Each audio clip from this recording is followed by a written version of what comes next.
Hello, welcome back to NIGP Radio, where the word of the day is innovation. When I think about innovation, I think about creativity. Purchasing professionals during this last year, we were very creative. We've learned to pivot and provide products and services to our entities that we've not been required to do so in the past. Such items as face shields, plexiglass, COVID 19 testing, hand sanitizer, gloves, only to name a few. In addition to that, we've changed lots of our business processes in order to meet the needs of our agencies. We now accept electronic bids. We conduct virtual bid openings. We accept electronic signatures, both internal and external. We've made a lot of ground in transforming our entities to meet the needs of our current environment. But the question becomes, how do we maintain all of those transformative things we've done in the past and project those into the future? So stick around as we listen and learn more ways that we can transform our entities. But just remember, the word of the day is innovation.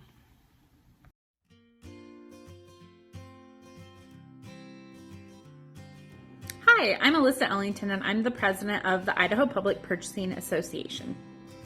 We are a small chapter here in Idaho, and our reverse vendor trade show is our largest event every year. And it also brings in the most revenue for us, so it's an important event.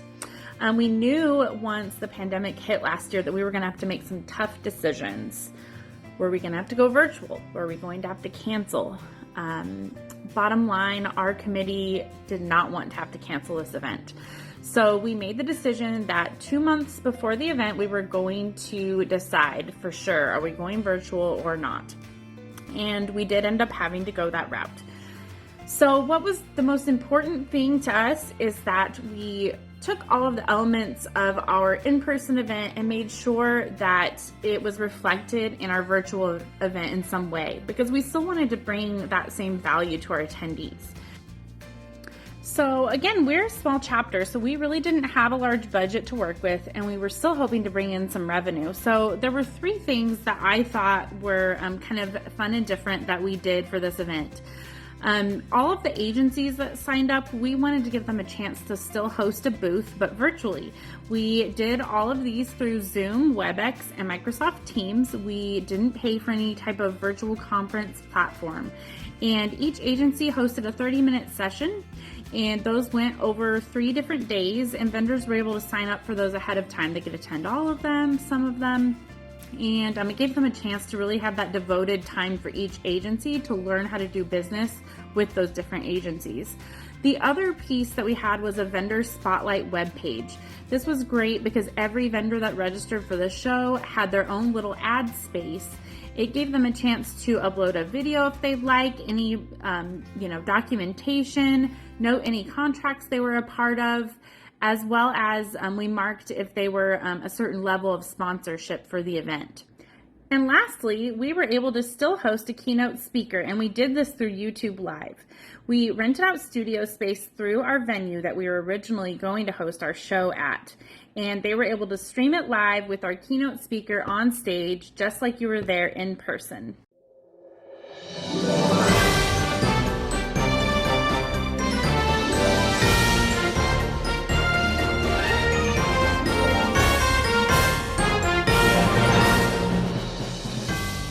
John, it's great to be here with you.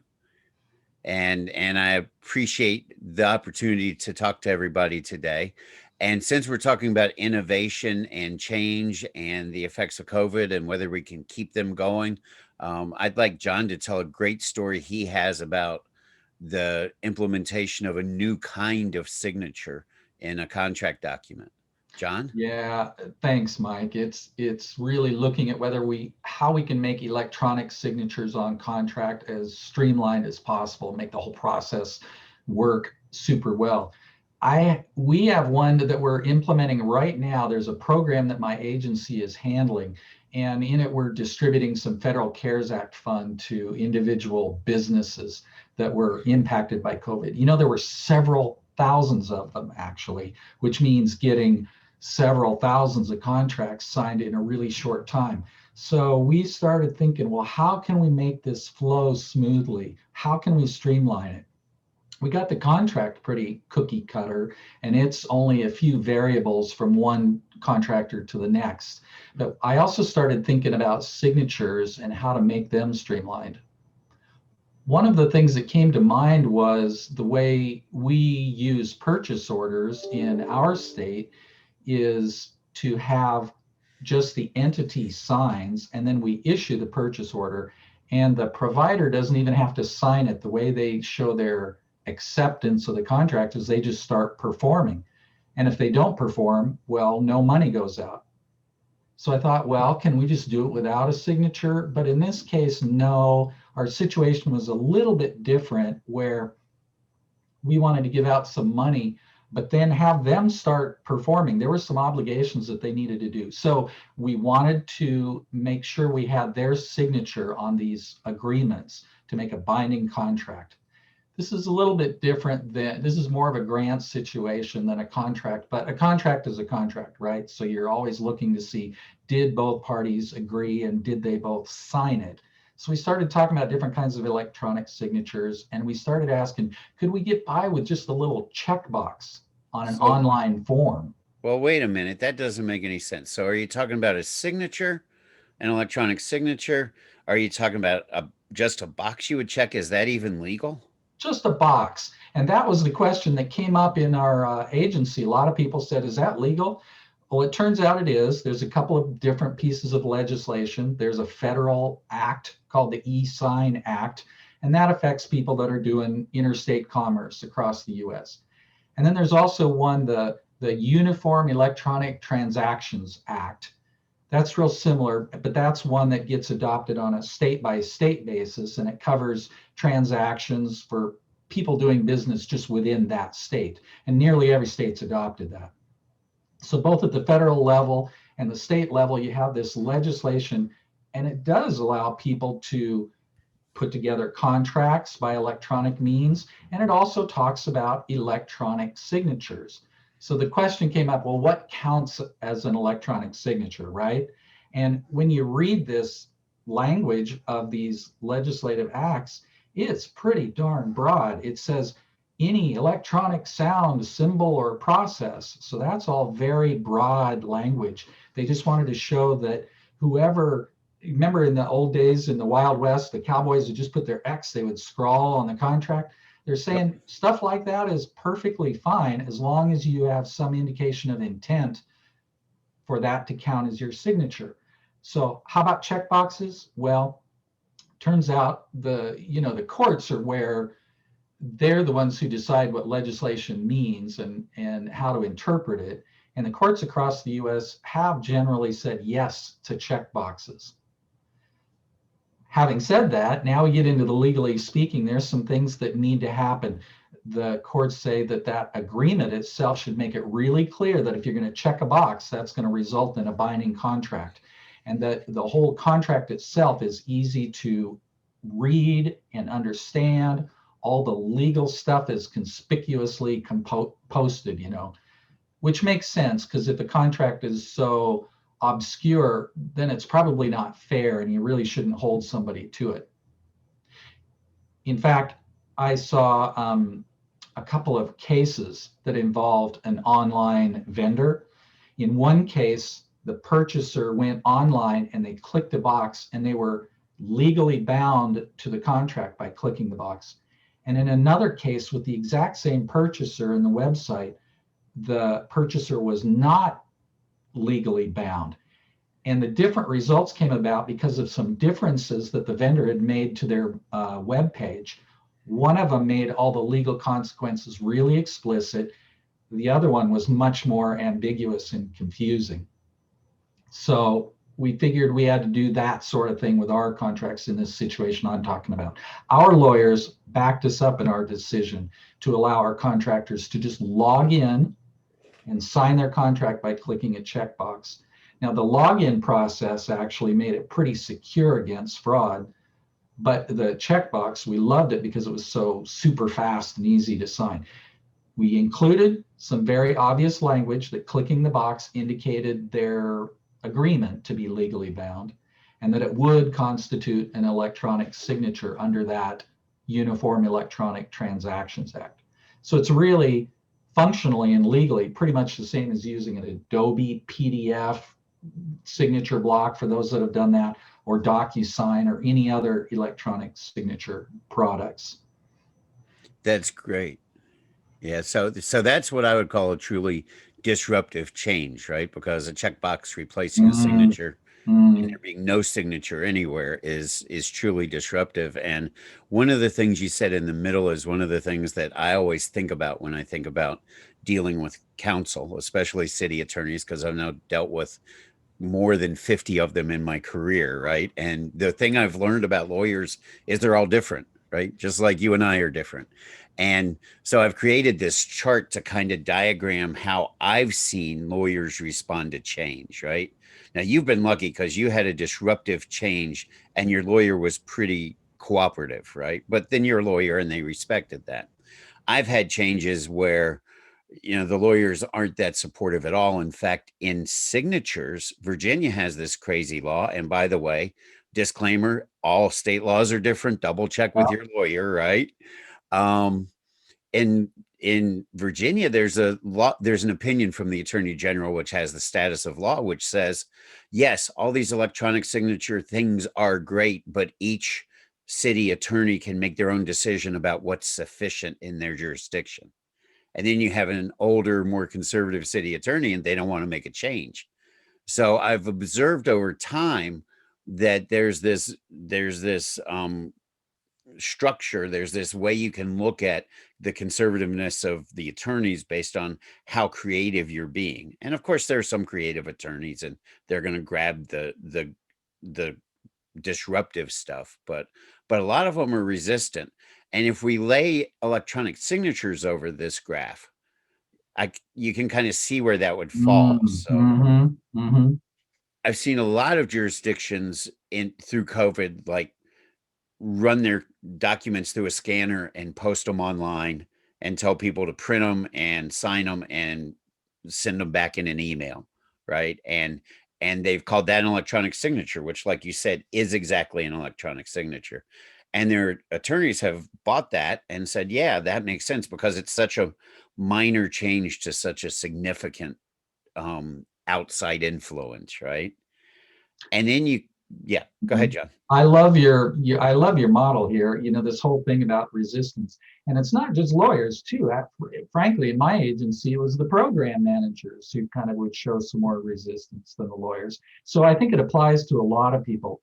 Yeah. Our change, we wanted to push the envelope and see if this would work, but we're right in the middle of implementing all this. So we're going to see if we get any comments from the outside users, positive or negative. But if there aren't any negatives that show up, I think people's minds will start to change. And we're kind of excited to try this in a lot of other situations. Yeah, that's great. I'm excited to maybe try it too. But for us right now, what we did, we were in the process of making changes anyway. And we were changing to DocuSign and to an electronic procurement methodology where we would eliminate the use of paper in any shape or form, all the way from solicitation to contract implementation, right? And we've been working on that, but our legal was resistant. So we went with an outside provider, in our case, DocuSign, and they provide a third-party website where signature is applied, right? And no cost to the people signing. And we figured it would take us maybe 2 or 3 years to build this through with legal to make it actually take hold. And what COVID did was it kicked in right as we had made a final decision about our program.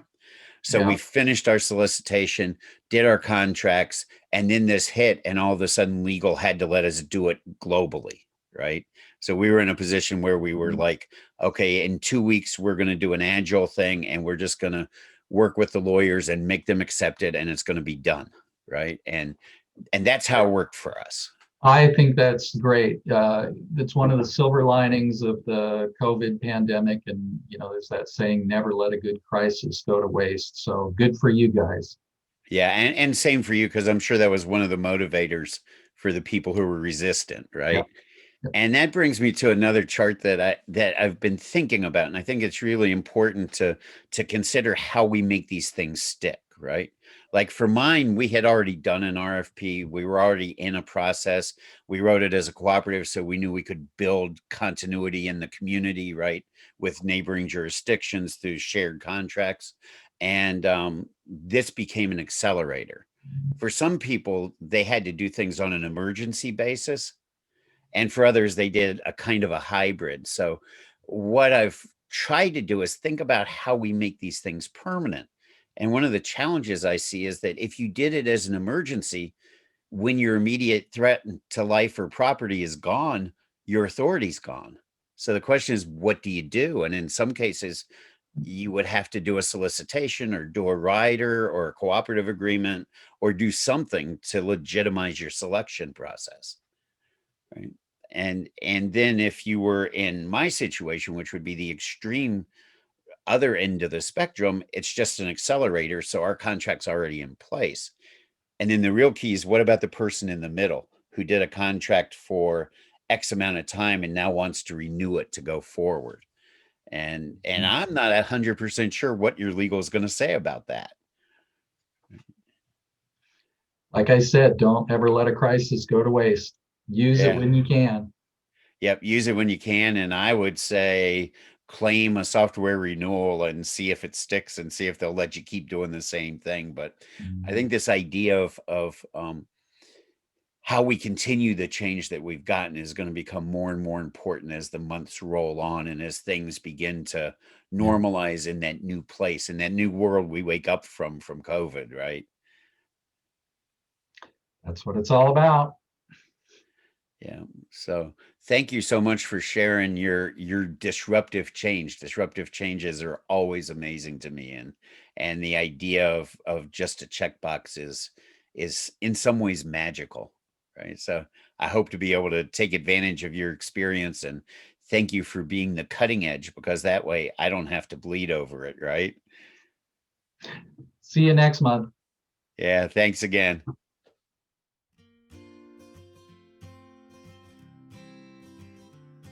This is Deb Bryan from Central Ohio Organization of Public Purchasers. Here in Columbus, Ohio, we jumped on board when NIGP offered the use of their Zoom account last March when everything was changing in the world. And thank heavens we did, because we were able to engage with our members and keep that engagement throughout the past year. We've had 4 or 5 different general membership meetings with speakers, and we had networking sessions, and we had a variety of different subjects we discussed. All of this happened with the NIGP's Zoom account and has kept our membership engaged. We are continuing the virtual sessions for the next few months, and hopefully by fall we will have our first in-person meeting again. And we will also want to continue the virtual meetings because they are reaching folks that they never reached before, and that is a plus also. Yes, thank you NIGP for allowing us to use your Zoom account.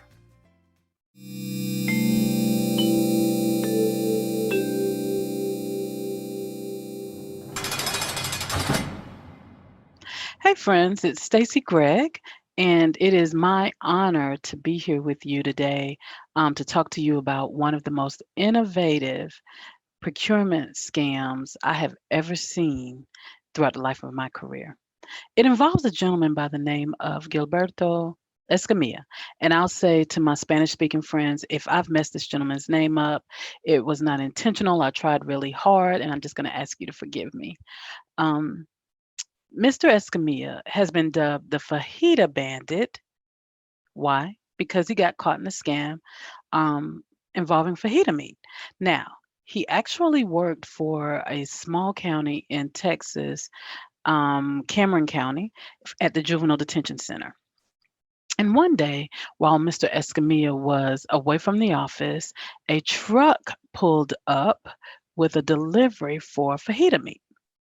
Now, Mr. Escamilla wasn't there, and so they asked the person who answered the phone, what should we do with this shipment? The person who answered the phone said, "Take it back. We don't know anything about a shipment for fajita meat." And so, after that exchange for a little bit, they talked about it. Do you have it? Do you need it? Do you want it? No, we don't serve fajitas in our cafeteria to our young people. So, basically, the truck driver said, "You most certainly do serve fajitas. I've been delivering fajita meat here." And it started an investigation. Police went out to Mr. Escamilla's home. What did they find? But fajita meat in the refrigerator. And so basically, he was charged with stealing from the government and went to court. He actually pled guilty of his charges. What they found out was that this had been going on for 9 whole years. No one detected it. 9 years. And he was very remorseful about it. He said, "Hey, I'm sorry. It started out small, then it grew. And basically, it escalated to a point where it was out of control. And I'm sorry. It would never happen again." Fair enough. He should have gotten some time, right? I think we would all agree on that. Or he should have gotten some punishment for that. Challenge is that, first of all, Mr. Escamilla got him for $1.2 million over the course of the 9 years. That's a lot of money, friends. And something else was that it was more egregious, according to Texas law, because he was a public servant. So here's the thing. Has anybody given any thought as I'm speaking as to how much time you think that he got? This 53-year-old man got 50 years. That's basically a life sentence for stealing fajita meat. Now, it's been appealed. This was, back in 2018. It's been appealed, and the courts have said no. His advocates have said, "Listen, y'all essentially gave the man a life sentence for stealing fajita meats." But the courts have said no, absolutely not. And the reason why is because in Texas, not only was he tried or was he charged with, theft, but he was also charged with stealing from taxpayers. Like, he was in a position of trust. And so it was more egregious that he used his position to steal from taxpayers. And so the courts feel like not only was he stealing, but he was also ruining the reputation and eroding the public's confidence in government. And that was the big deal for him.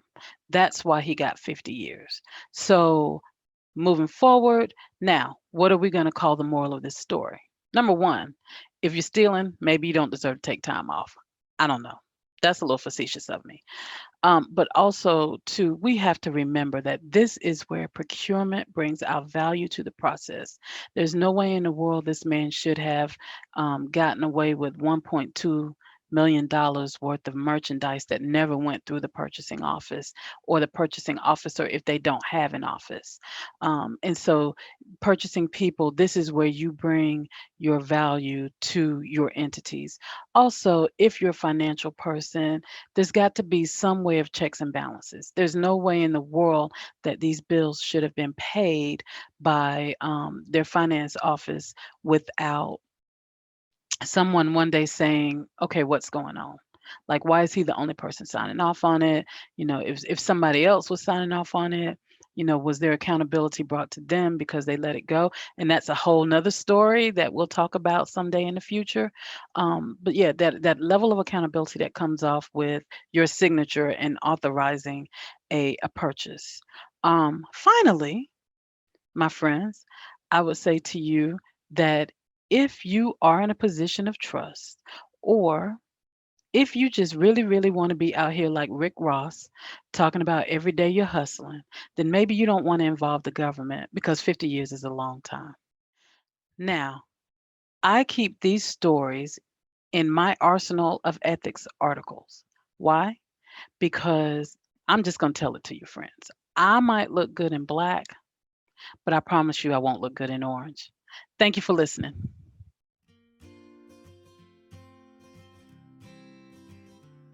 We are from the East Tennessee Purchasing Association, and we'd like to tell you about the 2021 Virtual Diversity Business Expo. The expo provided face-to-face networking time for our local agency decision makers, our warehouse clerks, our P-card holders, and our requisitioners that had that small dollar purchasing authority to reach out and make connections with our diverse businesses, our women-owned, minority-owned, small businesses owned by persons with disabilities, and veteran-owned companies. The 2021 Expo was our first virtual event. We hosted it in the platform lunch pool. More than 200 diverse vendors registered for the event. They had the opportunity to network with 66 tables that were manned by 135 agency personnel. The East Tennessee Purchasing Association felt it was especially important during the pandemic for us to reach out and connect with our small local businesses, and this was a great way for us to do so.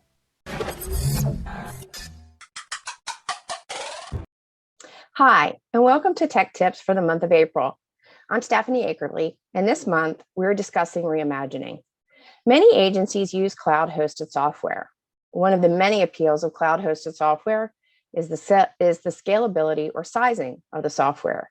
Agencies can quickly add or delete more licenses or seats, as well as more data storage fairly quickly and without too much administrative time. Now, let me take you back to March 2020, when many offices were closing and employees were beginning to telecommute for work due to the global pandemic. Many agencies had to reimagine how their workforce would complete tasks from various physical locations. For example, signing documents and issuing and receiving solicitations.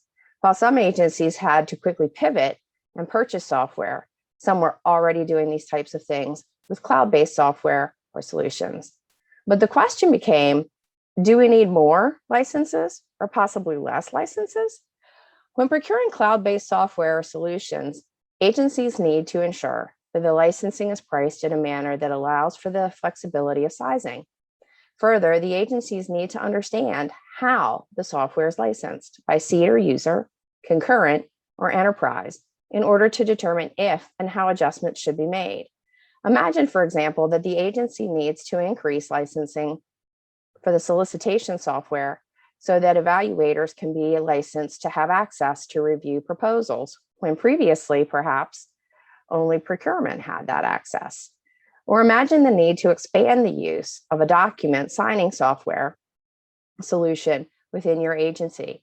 Or think about the need to decrease the use of some cashiering or concession software due to the cancellation of events during the pandemic. The potential exists to do these increases or decreases in a rapid manner with cloud-based software solutions. The opportunity exists to save the agency money by decreasing the licensing or by using the terms and conditions in place to leverage an increase in licensing. It can all take place very quickly and seamlessly if your contracts are clear, agile, and flexible. Thanks for tuning in. Look for Christy and May with your monthly tech tip.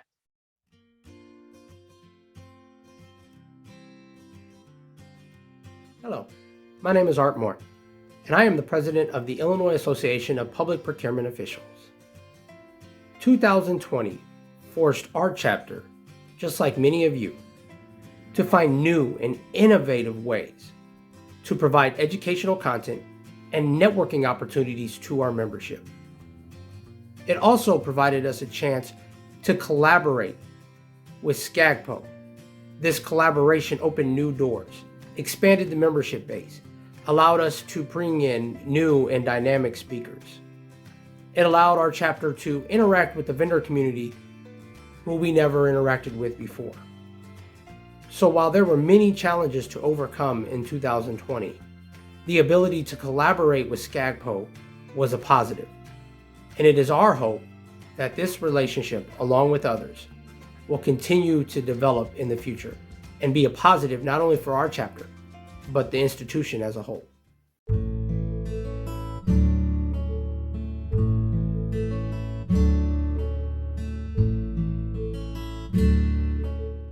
So what's new? What you doing? Have you learned anything new lately? Could you help me come up with a way to complete this project? What do you need from me in order to make this procurement go smoother? What tools do you need to make your job easier? When is the last time your end user asked you something like this?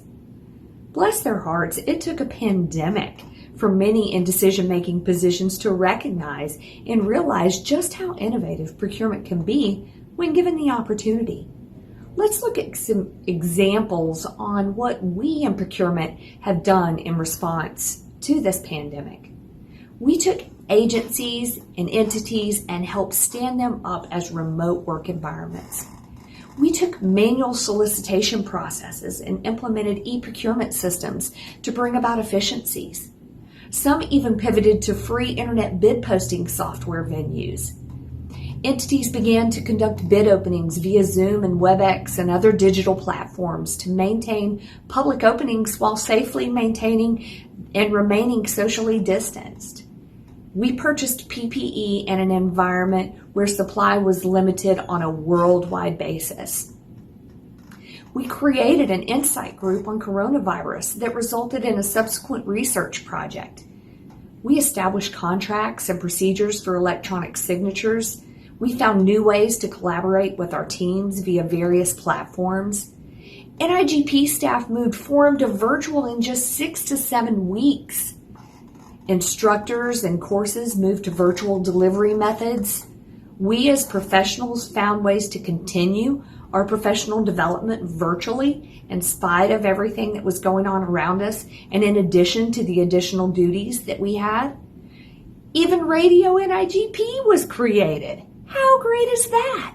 Wow. The ways that you guys have reimagined your entities, your projects, your processes is amazing. And I could go on and on for days trying to capture your successes. But let's just stop and think for a minute. Out of necessity, entities have given procurement the space and the platform, and more importantly, the tools and the resources to show what we are capable of doing. And we have done that in many ways when given the opportunity. So, how do we continue to innovate and bring these ideas to the table and be recognized as the professionals that we are? One would hope that it wouldn't take an invasion of locusts or, heaven forbid, grasshoppers to continue this growth. So I leave you with a challenge. Find answers to these questions. How are you going to create your next opportunity for innovation? What additional value can you bring to the table? And what can you do more effectively and efficiently in the days and the months ahead? It's time for the decision makers to go, when they're considering the value procurement can bring to their entity. And I am confident that you can find a way and make a way to do just that. And I so look forward to hearing of your continued successes. Until our next edition of Things That Make You Go, keep innovating, my friends.